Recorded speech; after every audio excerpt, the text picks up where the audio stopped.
Hello. അപ്പോൾ ഇന്ന് നമ്മൾ രാവിലെ തന്നെ മരിയൻബുർഗ് കാസ്റ്റിൽ കാണാൻ വേണ്ടിയിട്ട് ഇവിടുന്ന് പോവാണ്. ഇപ്പോൾ സമയം ഒരു 7:15 കഴിഞ്ഞ് കാണും. ഇതാണ് അവസ്ഥ. വിൻ്റർ ആയി കഴിഞ്ഞാൽ ഇവിടെയൊക്കെ ഇങ്ങനെയാണ്. പകൽ ഭയങ്കര കുറവാണ്. അപ്പോൾ ഇവിടെ ആകെപ്പാടെ ബഹളം ഉണ്ടാക്കുന്ന ഒരാൾ ഞാൻ മാത്രമേ ഉള്ളൂ കേട്ടോ.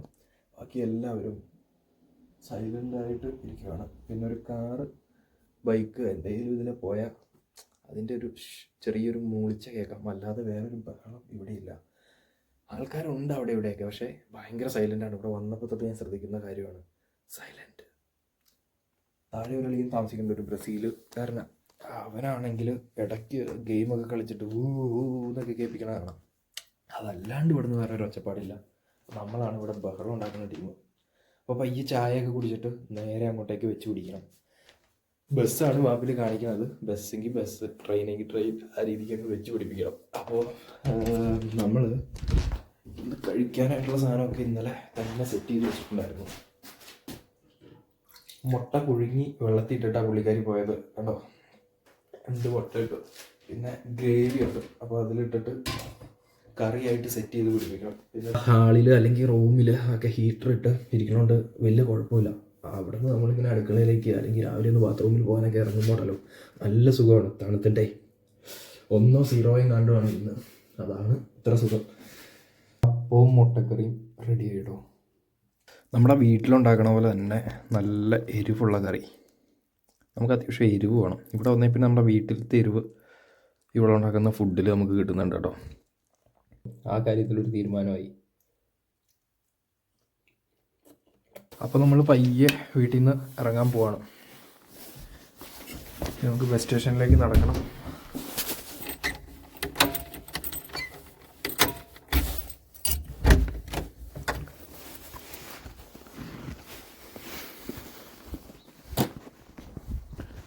ചെറിയൊരു തുള്ളൽ മഴയുണ്ട്. ചെറുതെന്ന് പറഞ്ഞാൽ ചെറുതായിട്ട്. നമ്മൾ പോണ സ്ഥലത്ത് നല്ല മൂടി നിൽക്കുന്ന ക്ലൈമറ്റ് ആയിരിക്കും.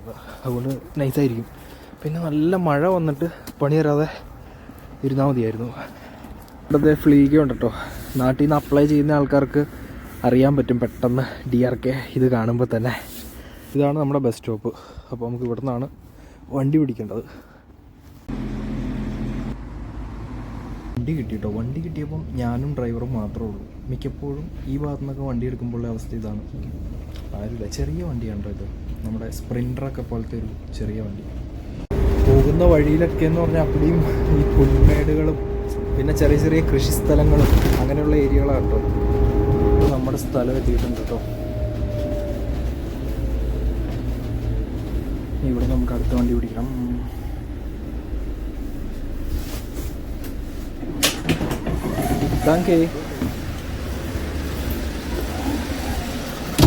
ഇതായിരുന്നു നമ്മൾ വന്ന വണ്ടി കേട്ടോ. ഇവിടെ നമുക്ക് ഈ 51 വണ്ടിയാണ് കേട്ടോ പിടിക്കേണ്ട അങ്ങോട്ടേക്ക്. അങ്ങനെ നമ്മുടെ വണ്ടി വന്നിട്ടുണ്ട് കേട്ടോ. നമ്മൾ വണ്ടി കയറിയിരിക്കുകയാണ്. വലിയ ഒച്ചപ്പാടും ബഹളമൊന്നുമില്ല. അപ്പോൾ നമ്മൾ കലപിലാകാൻ സംസാരിച്ചിട്ടുണ്ടെങ്കിൽ വലിയ ബഹളമാവും. സ്ഥലങ്ങൾ ഉഴുത് മറിച്ചിട്ടുണ്ട്. ഉഴുത് മറിച്ച് നമ്മൾ കാണാൻ വന്ന കാസ്റ്റിൽ ഇതേ അകലെ കാണാട്ടോ നമുക്ക് ചെറുതായിട്ട് 41 വണ്ടി. അപ്പോൾ നമ്മളിവിടെ നിന്ന് ഇനി നമുക്ക് ന്യായമായിട്ട് അങ്ങോട്ട് നടക്കാനുണ്ട്. കുറേ കാണിക്കുന്നുണ്ട്. നമുക്ക് പയ്യെ പോവാം. ആദ്യമായിട്ടാണ് നമ്മൾ തന്നെ ഒരു സ്ഥലത്തേക്ക് പോകുന്നത് കേട്ടോ. അപ്പോൾ ആദ്യമായിട്ടാണ് ഞാനൊരു സ്ഥലം കാണാൻ വേണ്ടി തന്നെ പോകുന്നത്. അപ്പോൾ ഇനി നമുക്ക് കുറേ യാത്രകൾ നടത്തണം. നമുക്ക് ഒരുപാട് സ്ഥലത്ത് പോകണം പറ്റുമെങ്കിൽ. എന്തോ ഒരു കായൊക്കെ ഉണ്ടായിട്ടുണ്ട്. തിന്നാൻ കൊള്ളാവുന്നതാണോ എന്താണോ. ന്യായമായിട്ടുണ്ട് ഇവിടെ ഈ ഒരു സൈഡിൽ. ഇനി നമുക്കൊരു കാട് പോലത്തെ ഒരു സ്ഥലം അവിടെ കാണുന്നുണ്ട്. അതിൻ്റെ കുറച്ച് ഫ്രണ്ടിലായിട്ട് അത് കയറി അങ്ങനെ വേണമായിരിക്കും നമുക്ക് അങ്ങോട്ടേക്ക് പോകാനായിട്ട്.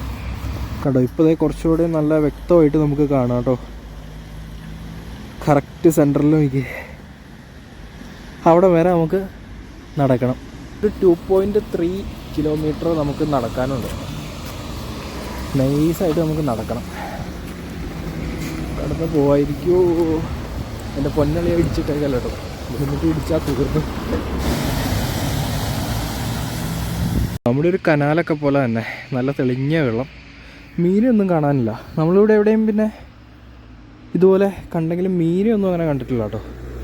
2 വഴി കാണാം. ഈ വഴി അങ്ങോട്ടേക്ക് പോകണമെന്നാണ് എൻ്റെ ഒരു ഊഹം കണ്ടിട്ട്. മറ്റേതങ്ങനെ റോഡായിട്ട് അങ്ങനെ പോവല്ലേ. നമുക്ക് എന്നാണേലും ഇവിടെ നിന്ന് ഇനി ഇതേ കാണുന്ന കാട് പോലത്തെ ഏരിയ ക്രോസ് ചെയ്യാനുണ്ട്. അപ്പോൾ നമുക്ക് ഇതിലെ അങ്ങ് പയ്യെ വെച്ച് പിടിക്കാം എന്നാന്നുണ്ടെങ്കിലും. ഒരാളും കൂടെ നമ്മുടെ കൂടെ ഉണ്ടായിരുന്നെങ്കിൽ മര്യാദയ്ക്ക് വീഡിയോയൊക്കെ കുറച്ചും കൂടെ എടുക്കാമായിരുന്നു. ഇതിമ്മ നമ്മൾ തന്നെ എല്ലാം എടുക്കണം. ഓരോ സ്ഥലത്ത് ഇവിടെ ആരും ഇല്ലെങ്കിൽ പോലും ഫോണൊക്കെ വെച്ചിട്ട് നമ്മളിങ്ങനെ നടക്കുമ്പോഴത്തേനും പേടിയാണ്. എവനെങ്കിലും ഒന്ന് സാധനം എടുത്തുകൊണ്ട് ഓടി എനിക്ക് മര്യാദയ്ക്ക് ഓടാൻ പോലും പറ്റില്ല. അപ്പോൾ ഫസ്റ്റ് പണീനെ കിട്ടും. അടുത്താന്ന് തോന്നുമെങ്കിലും ഇനിയുണ്ട് 2 കിലോമീറ്റർ അടുത്ത് ഏതാണ്ട്. അവിടെ വരെ എത്തുമ്പോഴേക്കും നടക്കാനുള്ളൊരു ഡിസ്റ്റൻസ് മാത്രമല്ല അങ്ങനെ കാണിക്കുന്നു. സ്കേറ്റ് ചെയ്ത് കളിക്കാൻ പറ്റിയ സ്ഥലം. അവിടെ നിന്ന് അങ്ങ് അകലേന്ന് അപ്പുറം വരെ പോവുക, അവിടെ നിന്ന് തിരിച്ചു പോവുക. കയറ്റമില്ല, ഇറക്കമില്ല, നല്ല പിച്ച്, അടിപൊളിയായിട്ട് പോവാം. ഇത് ഞാൻ നേരത്തെ വണ്ടിയിലിരുന്ന് പറഞ്ഞ പാവലൊക്കെ പോലെ എനിക്ക് തോന്നി. എന്തോ ഒരു ഐറ്റം സാധനമാണ് ഇതൊക്കെ. ഫാമിങ്ങിൻ്റെ പരിപാടികൾ ജസ്റ്റ് ഒന്ന് എക്സ്പ്ലോർ ചെയ്യാൻ ഇറങ്ങിയിട്ടുണ്ടെങ്കിൽ ന്യായമായിട്ടുണ്ട്. നമ്മളൊന്ന് 2 ഫിഷ് ഫാമിലൊക്കെ കോൺടാക്ട് ചെയ്ത് നോക്കിയായിരുന്നു കേട്ടോ, ജസ്റ്റ് വിസിറ്റ് ചെയ്യാൻ പറ്റുമോ എന്നുള്ള ഒരിതിൽ. അപ്പോൾ ഇന്നലെ ഞാൻ 2-3 ഫാമുകളിലേക്ക് കോൺടാക്ട് ചെയ്തു. അപ്പോൾ അതിൽ ഒരു സ്ഥലത്ത് അവധിയായിരുന്നു, ഒരു സ്ഥലത്ത് വിളിച്ചിട്ട് കിട്ടിയില്ല. പിന്നെ വേറൊരു സ്ഥലത്ത് പുള്ളി ഇന്ന് അങ്ങോട്ടേക്ക് വന്നേരെ, മിസ് മോർഗൻ എന്ന് പറഞ്ഞു, നാളെ കാണാമെന്ന്. അപ്പോൾ ഇന്ന് നമ്മൾ ഇങ്ങനെ ഒരു പരിപാടി പിടിച്ചേക്കുന്നതുകൊണ്ട് അതങ്ങ് ഇന്ന് പിടിച്ചില്ല. ഇന്ന് ഇത് തന്നെ അങ്ങ് നടക്കട്ടെ എന്ന് ഓർത്തു. അടുത്ത ദിവസം എപ്പോഴേലും നോക്കണം. അങ്ങനെയാണെന്നുണ്ടെങ്കിൽ ഇവിടുത്തെ ഒരു ട്രൗട്ടൊക്കെ ഉള്ള ഫാമാണ്, അതിൻ്റെ ഒരു വീഡിയോ നമുക്ക് ചെയ്യാനായിട്ട് പറ്റും. ന്യായമായിട്ട് മീനൊക്കെ കാണുമായിരിക്കും. എനിക്ക് ഇതൊക്കെ കണ്ട് പുഴയും തോടും ഇതേ മീൻ പറഞ്ഞല്ല, ജസ്റ്റ് ചുഴിയോ എന്തോ വന്നതാണ്. മീൻ പറഞ്ഞ മാതിരി തോന്നി. നമുക്ക് ആ ഒരു ഇത് മൈൻഡിൽ കിടക്കണമുണ്ട്. ജസ്റ്റ് ഇവിടെയൊക്കെ ഒരു ചൂണ്ടയൊക്കെ കൈച്ചൂണ്ടയൊക്കെ ഇവിടെ ഇരിക്കുന്നതെന്ന് ആലോചിച്ച് അടിപൊളി. നാട്ടിലെ ആ കണ്ടത്തിൻ്റെ വരമ്പത്ത് പോയിരിക്കും പോലെ തന്നെ ഒരു ഫീലായിരിക്കും. ഇങ്ങനെ വളച്ച് പിടിക്കുവാണ് മേളിലേക്ക്. നമ്മളെന്താണേലും ഈ ഒരു വഴി പിടിക്കുന്നില്ല കേട്ടോ. ഇതാണ് ശരിക്കും നടന്നു പോണ വഴി. ഈ ഒരു വഴി നമ്മൾ പിടിക്കുന്നില്ല. നമ്മൾ റോട്ടിൽ കൂടെ തന്നെ അങ്ങോട്ടേക്ക് കയറാമെന്ന് ഓർത്താട്ടോ. ഇവിടെ തന്നെ പാറ ഇടിഞ്ഞ് വീഴാനൊക്കെ ചാൻസ് ഉണ്ടെന്നൊക്കെ ഉണ്ട് കേട്ടോ. നൈസ് കാട്. എൻ്റെ മൈൻഡിലേക്ക് വന്നേന്നാന്ന് വെച്ചിട്ടുണ്ടെങ്കിൽ ഇവിടെ നിന്നൊരു കരടി, 1-2 കരടികൾ ഇങ്ങനെ ഇറങ്ങി വന്നു, എന്നിട്ട് എന്നെ ഇട്ട് ഓടിക്കണു ഇതിലെ. അതേപോലെയുള്ള കേസുകളൊക്കെയാണ്. അതേപോലെ തന്നെ എനിക്ക് സോംബികളും വന്നു. അപ്പം സോംബിയോ അല്ലെങ്കിൽ കരടിയോ വന്ന് എന്നെ ആക്രമിക്കാൻ തുടങ്ങുന്ന ടൈമിൽ ഒരു കാറുകാരൻ വന്ന് ഇടിച്ചിടുമായിരിക്കും എന്നെ. ഈ വക സാധനങ്ങൾ ന്യായമായിട്ട് നമ്മൾ സൂക്ഷിക്കാനുണ്ട്. നമ്മൾ ഇവിടെയൊന്നുമല്ല, ഇതൊക്കെ ഇപ്പോൾ എങ്ങനെയെങ്കിലുമൊക്കെ കടിച്ച് തോണ്ടിപ്പിറക്കി എടുക്കാം. ടൗണിൽ കൂടെയൊക്കെ എടുക്കുമ്പോഴത്തേനും അതുപോലെ നല്ല താഴ്ച ഉണ്ടാവും. അത്യാവശ്യം നമുക്ക് ഒരു ഫോണോ പെൻഡ്രൈവോ ഹെഡ്സെറ്റോ എന്തെങ്കിലും പോയാൽ എടുക്കാൻ പറ്റില്ല. അങ്ങനെയുള്ള സ്ഥലത്തോടെ നമ്മൾ നടക്കുമ്പോഴത്തേനും കൊണ്ട് ഫോണൊക്കെ ഇങ്ങനെ പിടിച്ചേക്ക് പോകുന്നുണ്ടെങ്കിലും കുറച്ചുകൂടെ മുറുക്കെ പിടിച്ചിട്ട് പാസ് ചെയ്ത് പോകും. പെണ്ണിനെ നമ്മൾ താഴെ വെച്ച് കണ്ടായിരുന്നു, പക്ഷേ പുള്ളിക്കാരി ഇവിടെ തന്നെ ആ പോയെന്ന് തന്നെ ഇത്ര ഉറപ്പ്. അവിടെ പുറകിലെന്തോ ബാഗും കാര്യങ്ങളൊക്കെ ഉണ്ടായിരുന്നു. ഒരു മല കയറി ഇറങ്ങി വന്നൊരു സെറ്റപ്പിലായിരുന്നു വന്നേക്കുന്നത്. ചെറിയൊരു ചുരം തന്നെ. അവിടെ നിന്ന് നമ്മളിങ്ങനെ വന്നു. ഇനി ഇവിടെ നിന്ന് ഇങ്ങനെ അങ്ങനെ നമ്മൾ ചുറ്റിക്കറങ്ങി കയറിപ്പോവും. എങ്ങാനും ഈ കാട്ടിലൊരു കരടിയോ എന്തെങ്കിലും സാധനങ്ങളുണ്ടെങ്കിൽ അത്യാവശ്യം വിശന്നിരിക്കുമായിരിക്കും. എന്നാന്ന് വെച്ചാൽ ഇവിടെയൊന്നും ഇതിന് തിന്നാനായിട്ട് വേറെ സാധനങ്ങളോ സംഭവങ്ങളോ ഉണ്ടെന്ന് എനിക്ക് തോന്നാനുള്ള ഗൈസ്. നമ്മളെ കാണുമ്പോൾ ബിരിയാണി കിട്ടിയ പോലെ ആയിരിക്കും. അങ്ങനെ നമ്മൾ മേള് വരെ എത്തിയിട്ടുണ്ട് കേട്ടോ. ഇവിടെ വണ്ടിയൊക്കെ ഇട്ടിട്ടുണ്ട്, പാർക്ക് ചെയ്യുന്ന സ്ഥലമെന്ന് തോന്നുന്നു. ഇവിടെ 3 വണ്ടിയുണ്ട് പാർക്ക് ചെയ്തിട്ടുണ്ട്. പിന്നെ ഇതെങ്ങോട്ടേക്കാണ് നമുക്ക് പോകേണ്ടത്. അതാണ് നമുക്ക് ഡ്രോണോ അല്ലെങ്കിൽ സൈക്കിളോ ഒന്നും തന്നെ നമുക്ക് യൂസ് ചെയ്യാനായിട്ട് പറ്റത്തില്ല. നടന്ന് തന്നെ വേണം ഇനി ഇവിടെ നിന്ന് അങ്ങോട്ടേക്ക് പോകാനായിട്ട്. ഇങ്ങനെയാണ് നമ്മുടെ മറ്റേ കൊളോണിലെ കത്തഡ്രലിൻ്റെ അവിടെയും അതേ സെറ്റപ്പ് തന്നെയാണ്. നമുക്ക് ആ ഡ്രോണൊന്നും അവിടെയൊന്നും പറത്താൻ പറ്റത്തില്ല. പിന്നെ യൂട്യൂബിലൊക്കെ നോക്കുമ്പോൾ കുറേ വീഡിയോസും കാര്യങ്ങളൊക്കെ കാണാം. ഇതെന്താ ഇവിടെ ക്ലോസ്ഡ് എന്ന് വെച്ചേക്കുന്നത്? The historic rooms. ഇവിടുത്തെ ഹിസ്റ്റോറിക് റൂംസ് ക്ലോസ്ഡ് ആണെന്ന് ഇവിടെ വെച്ചിട്ടുണ്ട് കേട്ടോ. ഇതിലെയാണ് എൻട്രൻസ് കേട്ടോ. അവിടെ ആകെ കുറച്ച് പേരെ കണ്ടു, പിന്നെ നമ്മൾ ആരെയും കണ്ടിട്ടില്ല. നല്ല സൈലൻസ്, നല്ല ഏരിയ കേട്ടോ. ഈ ഒരു കൊട്ടാരത്തിലൊക്കെ താമസിക്കുവാണെങ്കിൽ എന്നാ രസമായിരിക്കുമല്ലേ. രാത്രി എന്നിട്ട് 3-4 പേര് കൂടിയിരുന്ന് കടിഞ്ചായൊക്കെ ഇട്ട് വർത്താനമൊക്കെ പറഞ്ഞ് ഒരു പ്രേതക്കഥയൊക്കെ പറഞ്ഞ് അങ്ങനെ അങ്ങ് ഇരിക്കണം. എന്നാ രസമായിരിക്കും. അകത്തേക്ക് കയറി പോകാൻ പറ്റുമോയെന്ന് അറിയത്തില്ല കേട്ടോ. എങ്ങനെയാണ് ഇവിടെ ഒരു മനുഷ്യനെ പോലും കാണുന്നില്ല ചോദിക്കാനോ പറയാനോ ഒന്നും. ബൾബൊക്കെ ഇട്ടിട്ടുണ്ട്. ഇപ്പോൾ രാത്രി ഇവിടെ ഇങ്ങോട്ടേക്ക് വരായിരിക്കും. ആ രാത്രി ഏതാണേലും ഇവിടെ ഒരു എന്നാ പറയുന്ന ഒരു കാര്യസ്ഥനെ പോലെ അങ്ങനെ ആരെങ്കിലുമൊക്കെ കാണുമായിരിക്കും. ഇതവിടെ രണ്ടുപേര് നിൽക്കുന്നുണ്ട്, കാറൊക്കെ നിർത്തിയിട്ടുണ്ട് കേട്ടോ അവിടെയും. അപ്പോൾ നമുക്കിതിലെ പയ്യെ അങ്ങോട്ടേക്കൊന്ന് പോയി നോക്കാം. ആ ഏരിയ നമുക്ക് നോക്കാം എങ്ങനെയാണെന്നൊക്കെ. എന്നാന്നുണ്ടെങ്കിലും അവരെ കൊണ്ട് നമുക്ക് ഓരോ ഫോട്ടോ എടുപ്പിക്കണം. അതേപോലെ അങ്ങോട്ടേക്ക് പോകാൻ പറ്റുമോ അതിൻ്റെ കാര്യങ്ങളെല്ലാം ഒന്ന് ചോദിച്ചു നോക്കണം. എൻ്റെ പൊന്നടാവി കിടിലും ഫ്രെയിമല്ലേ. നമ്മളിവിടെ നിന്നൊരു ഫോട്ടോയൊക്കെ എടുത്തിട്ടുണ്ട് എന്നാണേലും. അപ്പോൾ ഇങ്ങനെ ഓരോ സ്ഥലത്ത് ഓരോരോ ആൾക്കാരെ കാണും. നമ്മുടെ ഫോൺ കൊണ്ടുപോകില്ലാന്ന് നമുക്ക് അവരെ കാണുമ്പോൾ തന്നെ തോന്നും. ഉറപ്പ് വന്നവരുടെ കയ്യിൽ ഫോൺ കൊടുക്കും, എന്നിട്ട് ഓരോ ഫോട്ടോ എടുക്കാൻ പറയും. പിന്നെ അവർ നമുക്ക് വഴിയും കാര്യങ്ങളും പറഞ്ഞു തന്നിട്ടുണ്ട്. ഇതിലേ പോകാം. ഇവിടെയും പൂട്ടിയിട്ടേക്കുവാണ് കേട്ടോ. നമുക്ക് അങ്ങനെ കയറി പോകാനൊന്നും പറ്റില്ലെന്ന് തോന്നണം. അറിയില്ല ഇങ്ങനെ കാര്യങ്ങളെന്നൊക്കെ. അപ്പുറം വേറൊരു പുള്ളിക്കാരി വന്ന് നിൽക്കുന്നുണ്ട് നമ്മളെ പോലെ തന്നെ. ഇവിടെ ആരുമില്ല. ചെറിയൊരു ഇതിലെന്തെങ്കിലും കുടിക്കാനോ എന്തെങ്കിലുമൊക്കെ കൊണ്ടുവരുന്നുണ്ടെങ്കിൽ രസമായിരുന്നു. ഇവിടെ ഇരുന്ന് കുറച്ച് നേരം എന്തെങ്കിലും കഴിച്ചുകൊണ്ടൊക്കെ ഇരിക്കുകയായിരുന്നു. ഇവിടെ വരെ വരാൻ പറ്റുള്ളൂ എന്ന് തോന്നണം. അവിടെ ക്ലോസ്ഡാണ്. പിന്നെ ഇതിലെ വഴിയോ കാര്യങ്ങളോ, ഇതിലൊരു വഴി താഴത്തേക്കുണ്ട്. അവിടെ നിന്ന് വേറെ വല്ല വ്യൂ എന്തെങ്കിലും കിട്ടുമായിരിക്കും. എന്താണേലും ഒരു ചെറിയ കുട്ടിയും ഒരു പുള്ളിക്കാരിയും വരുന്നുണ്ട്. അപ്പോൾ അവരോട് നമുക്ക് ചോദിച്ചു പോകാം ഇനി ഇവിടെ വല്ലതും നടന്ന് കാണാനുണ്ടോ. ഇങ്ങനെ കറങ്ങി വേണേൽ പോകായിരുന്നു. പക്ഷേ അതിലെ പോകുമ്പോൾ ഇപ്പോൾ തെന്നി വീഴുമെന്നൊക്കെയാണ് ഒരു അമ്മമ്മ നമ്മളോട് പറഞ്ഞു തരുന്നത് കേട്ടോ. ഇവിടെ അപ്പടിയും ഇതായിട്ട് കിടക്കും. ഒന്നാമത് നമ്മുടെ ഷൂയിലൊക്കെ അപ്പടി ഇത് പറ്റി വീണിട്ടുണ്ടെങ്കിൽ ഈ വയറ്റിനകത്തൊക്കെ മൊത്തം പറ്റിയിട്ടുണ്ടെങ്കിൽ ഫസ്റ്റ് പണി കിട്ടും, പോകാൻ പറ്റില്ല.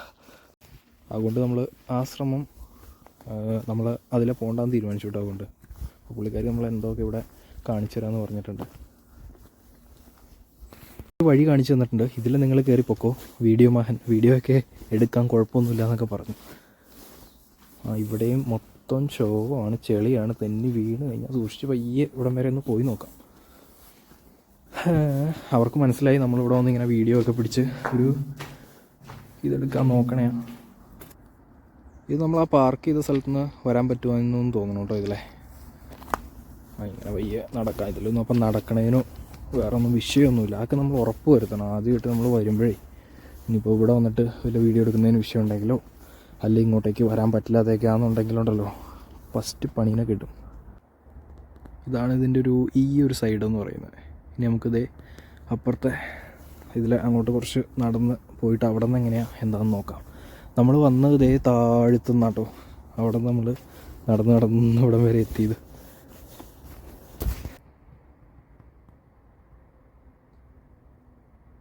അപ്പോൾ നമുക്കിവിടെ വന്നിട്ട് നല്ലൊരു സ്ഥലം ഒന്നുമില്ലെങ്കിൽ ഈ ഇങ്ങനത്തെ കാട് പിടിച്ചതിൻ്റെ ഇടയിൽ കൂടെ നടന്നു വന്നപ്പോൾ നല്ല രസമായിരുന്നു. അത് മാത്രം മതി. പിന്നെ നമ്മുടെ കൊട്ടാരവും അടിപൊളി. ഇതുപോലത്തെ ഒരു കൊട്ടാരത്തിലൊക്കെ താമസിക്കുവാണെങ്കിൽ. എന്നിട്ട് ഞാൻ പറഞ്ഞില്ല, വൈകിട്ടൊക്കെ ആകുമ്പോൾ ഒരു പ്രേതക്കഥയൊക്കെ പറഞ്ഞ് ഇരിക്കണം. ന്യായം റൂമുകളുണ്ട് കേട്ടോ ഇതിനകത്ത് എനിക്കൊന്നും ഗസ്റ്റ് റൂമൊക്കെ ഉണ്ട്. നമ്മളങ്ങനെ വായിച്ചില്ലായിരുന്നു. ഇതിനകത്തപ്പോൾ സ്റ്റേയും ചെയ്യാമെന്ന് തോന്നുന്നു കേട്ടോ. അടിപൊളിയായിരിക്കും. അങ്ങനത്തെയൊക്കെ ഒരു ഇതൊക്കെ എടുക്കണം. പക്ഷെ ഒരു സ്റ്റേക്ക് ന്യായമായിട്ട് പൈസ കൊടുക്കേണ്ടി വരുമായിരിക്കും.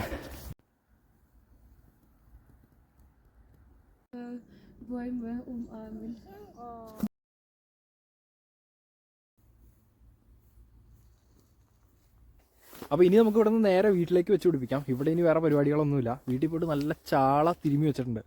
അത് വറുത്തിട്ട് നല്ല ബീൻസ് തോരനൊക്കെ കൂട്ടി ഒരു ഊണൊക്കെ കഴിച്ചിട്ട് പയ്യെ ഇങ്ങനെ ഇരിക്കാം. അപ്പോൾ നമുക്കിനി അടുത്ത വണ്ടി പിടിക്കണമെങ്കിൽ ജസ്റ്റ് ഒരു 3.3 കിലോമീറ്റേഴ്സ് നേരെ ഇറങ്ങി പോകണം നമുക്ക്.